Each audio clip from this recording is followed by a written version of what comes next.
আসসালামু আলাইকুম, সবাই কেমন আছেন? আশা করি সবাই ভালো আছেন। আজকে আপনাদের মাঝে নতুন ভিডিও নিয়ে এসেছি। জামাতে আমির এগুলো কি বলে? 1971 সালে স্বাধীনতা ঘোষক ছিল জিয়াউর রহমান। প্রেসিডেন্ট জিয়াউর রহমান ছিলেন। উনি কি বলে এগুলা একটু শুনে আসি। বাংলাদেশে 71 সালে স্বাধীনতার ঘোষণা এখান থেকেই হয়েছিল।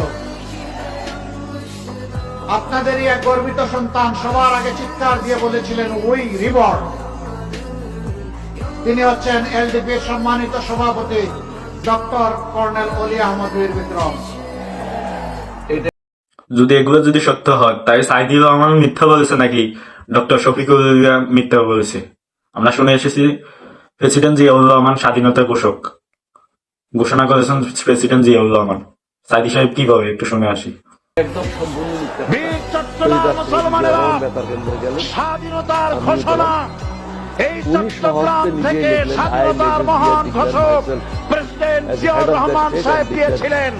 এই চট্টগ্রাম কি থেকে বুঝতে পেরেছেন সত্য কোনটা?